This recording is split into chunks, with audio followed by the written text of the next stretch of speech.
Hello friends, welcome to बुनियाद academy.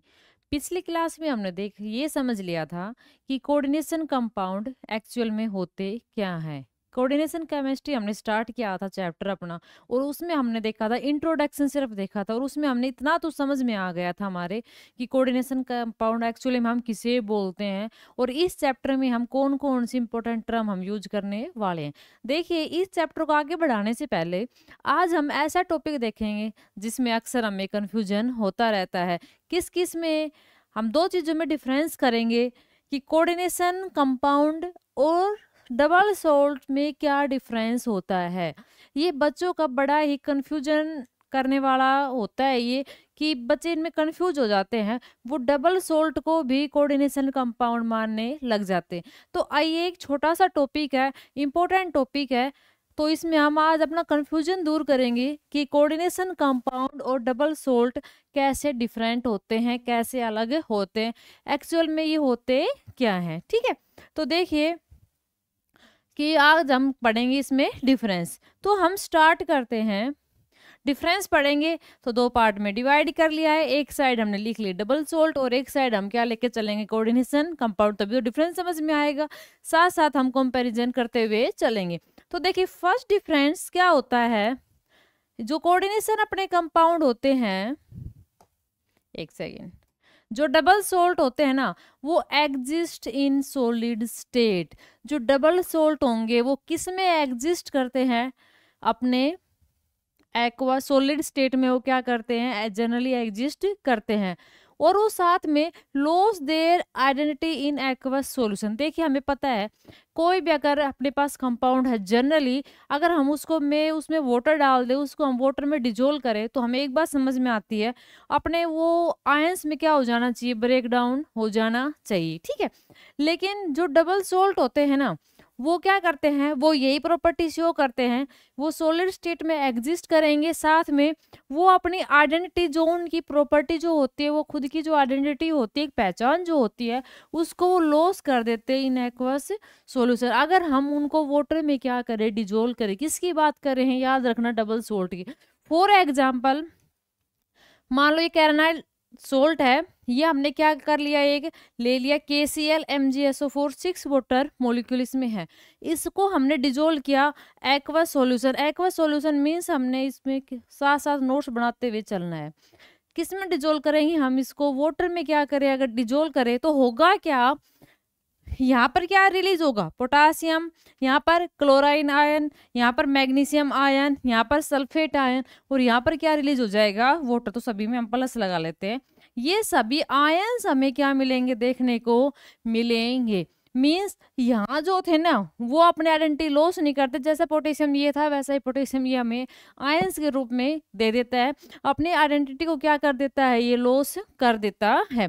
Means ये क्या करेगा, आयंस में सिंपली अगर बोला जाए तो सोल्ट जो होते हैं, डबल सोल्ट जो होते हैं, अगर उनको हम एक्वा सॉल्यूशन में वाटर में अगर डिजोल्व करें, तो पर्टिकुलर जितने भी आयंस है ना, उसमें क्या कर देना है, उठा के ब्रेक डाउन हमें कर देना है। ठीक है, इंडिविजुअल आयंस हमें कॉन्स्टिट्यूएंट आयन जिससे ये मिलकर बना है ना, वही हमें ये उठा के दे देता है।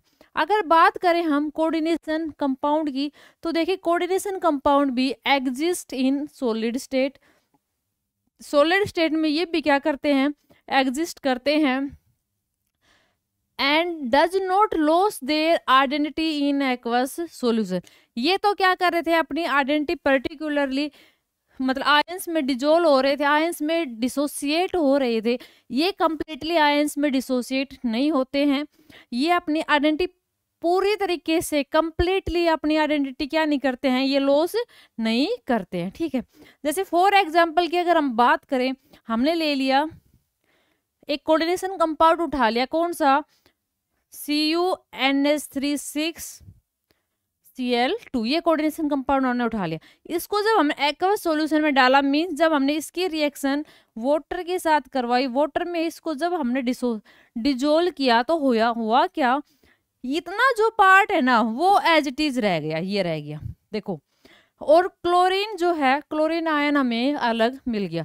तो मीन्स देखो, उठा के करोगे क्या, जब भी कोई कोऑर्डिनेशन कंपाउंड गिवन होगा ना, तो सिंपली कुछ नहीं करना, जो ब्रैकेट के बाहर होगा उसको अलग लिख देना है, और ब्रैकेट वाला पार्ट उसके अंदर जो भी है वो कभी अलग नहीं होंगे, वो अपनी आइडेंटिटी बना लेते हैं, वो एज इट इज ही रहते हैं। और इन्होंने देखो डिफरेंस समझ रहा, मेन डिफरेंस, ऐसे तो बहुत सारे हम डिफरेंस 4 से 5 डिफरेंस पढ़ेंगे, लेकिन जो मेन जो इम्पोर्टेंट डिफरेंस है ना वो यही है।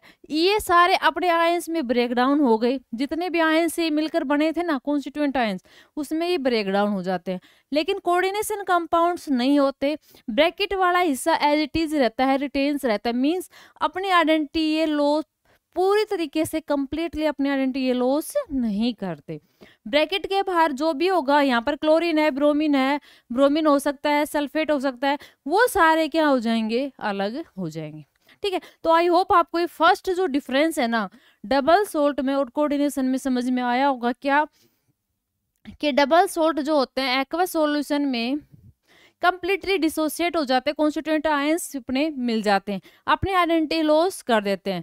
लेकिन जो कोऑर्डिनेशन कंपाउंड होते हैं कंप्लीटली अपनी आइडेंटिटी लॉस नहीं करते हैं। ठीक है, सेकंड डिफरेंस की साइड अगर हम मूव करना चाहें तो सेकंड डिफरेंस क्या है इसका, वही same, they loss their identity in solution. तो उसको सेकंड डिफरेंस वही है कि अपने आइडेंटिटी क्या कर देते हैं, लॉस कर देते हैं, कंप्लीटली कॉन्स्टिट्यूएंट आयंस में क्या हो जाते हैं, ब्रेक डाउन हो जाते हैं।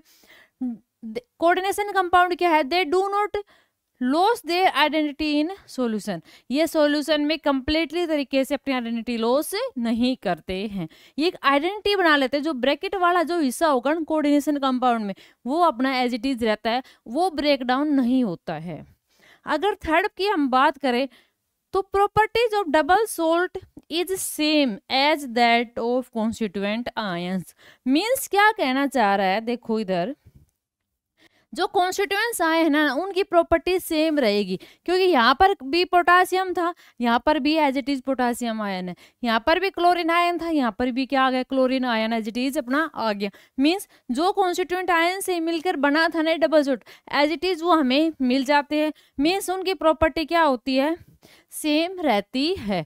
इनकी प्रॉपर्टी डिफरेंट हो जाएगी, कैसे डिफरेंट हो जाती है, देखो जो ये बड़ा तो किस किस से था, कॉन्स्टिट्यूएंट आयंस कौन कौन से थे, कॉपर था, अमोनिया था और क्लोरीन था, लेकिन यहाँ पर कॉपर मिला हमें, नहीं मिला, मींस इस कॉपर की प्रॉपर्टी यहाँ पर क्या हो गई, लॉस हो गई, अमोनिया की लॉस हो गई, एक अलग ही की कॉम्प्लेक्स जिसको हम बोल सकते हैं हमारे सामने बन के आ गया। अब इसकी प्रॉपर्टी कुछ अलग ही होगी इसके कॉन्स्टिट्यूएंट आयंस से, मींस हमारे सामने यही पॉइंट उठ के आता है, डबल सोल्ट कंप्लीटली आयंस में डिसोसिएट हो जाता है, अपने आइडेंटिटी को लॉस नहीं करता है, प्रॉपर्टी उसकी सेम रहती है।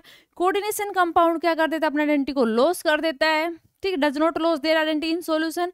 वे जो कॉन्स्टिट्यूएंट आयंस जिससे मिलकर बना है ना वो क्या होते हैं, यहाँ पर डिफरेंट होते हैं। ठीक है, अगर नेक्स्ट पॉइंट की साइड मूव करें तो ये एक बड़ा ही ध्यान रखने वाला बात है, क्या ध्यान रखने वाली बात है यहाँ पर कि जो डबल सोल्ट है ना, डबल सोल्ट में वाटर क्रिस्टलाइजेशन हमें देखने को मस्ट बी प्रेजेंट, कि देखने को हमें मिलता ही मिलता है क्या, वाटर क्रिस्टलाइजेशन। जैसे फॉर एग्जांपल हमने ये ले लिया एक डबल सोल्ट, ध्यान रखना एक अच्छा खासा डबल सोल्ट है ये, जिसको जाना पहचाना है, नाम सुना होगा मोर सोल्ट, जिसको हम लैब में भी एक्सपेरिमेंट करने में यूज करते हैं। तो मोर सोल्ट का फॉर्मूला क्या होता है, FeSO4 ammonium NH4 twice sulphate SO4 6 water molecule. तो देखा होगा ये एक डबल सोल्ट है और इसमें क्या आ रहा है, वाटर प्रेजेंट है, वाटर ऑफ क्रिस्टलाइजेशन जरूर प्रेजेंट होगा, ये भी एक अलग पहचान हम इसको बोल सकते हैं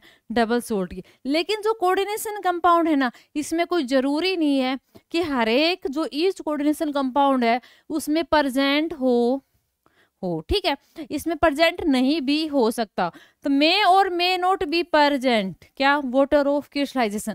जैसे फॉर एग्जांपल हम समझते हैं, हमने एक एग्जांपल लिया CuNH3 सल्फेट ले लिया बार, तो इसमें क्या वाटर नजर आया, तो इसमें क्या है अपना नॉट प्रेजेंट, क्या वाटर ऑफ क्रिस्टलाइजेशन। ठीक है, लेकिन अगर हमने ये एक एग्जांपल उठाया COCl2En ट्वाइस Cl बाहर ले लिया हमने एक वाटर मोलिक्यूल, तो इसमें क्या प्रेजेंट है, वाटर मोलिक्यूल प्रेजेंट है, तो यहाँ पर क्या प्रेजेंट है, अपने वाटर ऑफ क्रिस्टलाइजेशन प्रेजेंट है। तो ये एक मेन डिफरेंस हम पहचान कह सकते हैं। डबल सोल्ट को हम ऐसे भी पहचान सकते हैं कि हम उसमें वाटर हमें मिलेगा ही मिलेगा वाटर, लेकिन कोऑर्डिनेशन कंपाउंड में वाटर ऑफ क्रिस्टलाइजेशन मिल भी सकता है और नहीं भी मिल सकता। ठीक है, नेक्स्ट और लास्ट अपने बात करते हैं, in solution test for all ions will be given. Means देखो, जो अपने डबल सोल्ट है वो अगर हम वाटर में अब डिजोल्व करेंगे तो हर एक पार्ट अलग अलग मिल जाएगा, आयरन अलग मिल जाएगा, सल्फेट अलग मिलेगा, अमोनियम अलग मिलेगा, ये बिसल्फेट अलग और वाटर अलग मिलेगा। मीन्स ये हर एक आयंस का कॉन्स्टिट्यूएंट आयंस जो है उसका अलग अलग क्या देता है, हमें टेस्ट देता है। लेकिन ये ऐसा नहीं करता, कोऑर्डिनेशन कंपाउंड में नहीं होता ऐसा। क्यों? क्योंकि कोऑर्डिनेशन कंपाउंड, जैसे मान लो ये एग्जांपल हमने उठा लिया, इसको अगर हम वाटर में अब डिजोल्व करेंगे तो इसका टेस्ट अलग मिलेगा, इसका अलग मिलेगा, कॉपर का तो नहीं मिलेगा, अमोनिया का तो नहीं मिलेगा, क्योंकि ये ब्रेक डाउन ही नहीं हो रहे। तो ये है अपना अलग अगला नेक्स्ट डिफरेंस। तो ये 5 डिफरेंस आज हमने कवर किए हैं। आई होप आपको एक एक करके अच्छे से समझ में आया होगा। तो आज हमने अपना एक डाउट क्लियर कर लिया है, कंफ्यूजन दूर कर लिया है कि क्या डिफरेंस होता है कोऑर्डिनेशन कंपाउंड और डबल सोल्ट में। डबल सोल्ट अलग होते हैं, कोऑर्डिनेशन कंपाउंड नहीं होते हैं। नेक्स्ट क्लास में हम मूव करेंगे इंपॉर्टेंट जो थ्योरी है, आगे कोऑर्डिनेशन कंपाउंड में अब थ्योरी स्टार्ट हो जाएगी, Werner theory. Thanks for watching.